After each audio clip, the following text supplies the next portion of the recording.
Lọ́dún 1996 ni ìjà ńlá bẹ́lẹ̀ láàrin Saheed Osupa ọba orin àti Alhaji Wasiu Alabi Pasuma ọ̀gá ńlá Fuji lórí ìkíni. Saheed Osupa ti wá sọ̀rọ̀ síta kí ló fa ìjà láàrin èmi àti ọ̀rẹ́ mi Wasiu Alabi Pasuma lọ́dún 1996. Saheed Osupa ó ti sọ̀rọ̀ síta. Tẹ́ ẹ̀ bá gbàgbé, tẹ́yìn bá dẹ̀ ti gbàgbé, ẹ jẹ́ kí n sáré rán yín létí.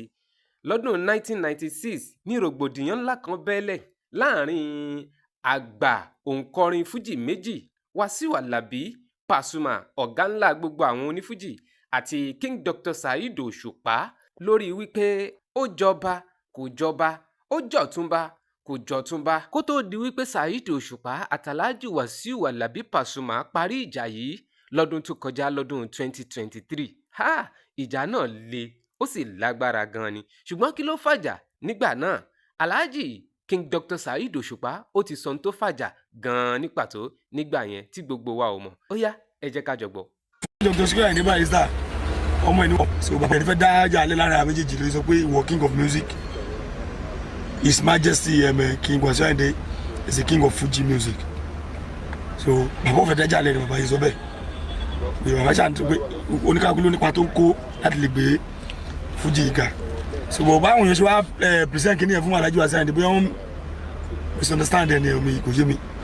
So ǹjẹ́ ti rí wọn lẹ́yìn tí. mo lọ show wọn kan a week after kìíní yẹn wọ́n dẹ̀ bẹ̀rẹ̀ sí ní sọ̀rọ̀ oríṣiríṣi adé orí àwọn ẹnìkan lè ṣí all sort of ṣá oye kíní kan máa gbà irú impression wo ni bàbá yìí nípa ọ̀rọ̀ yìí tó fún mi jẹ olúwa lẹ̀ bẹ́ẹ̀ jù pé bí akíní mi lè sọ pé ṣé báà ni mo fẹ́ di tún Wasiu Ayinde tí mo ti wọ pátá wòran ẹ̀ nígbà tó ń kọrin ni.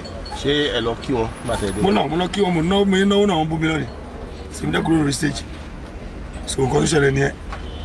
So gbàtí mo dẹ̀ rí pé èrò ti pọ̀jù lórí mi lọ́tún lọ́sì Wasiu Alabi wá bá mi kì í má bu Wasiu Ayinde ní bu Wasiu Ayinde ó ní kí n fọ baálẹ̀ mi irú ọ̀rọ̀ wo ló ń sọ yẹn nígbà tí wọ́n jọ túnba tí mo ní kó fọ túnba lẹ̀ ni.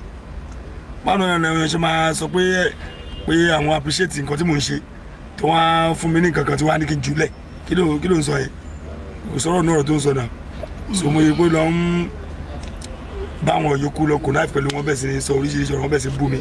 So bẹ́ẹ̀ mi ṣe tán ní sọ̀rọ̀ mo rí àsìpé Wasiu Ayinde ló rán wọn lóye kí mi náà sọ fáwọn èèyàn pé wọ́n pọ̀ tó ń ṣùrùbọ̀ mí o wọ́n kò lè sọ kó lágbẹ́jà ní driver o kàmẹ́dù ní conductor ẹ o you understand.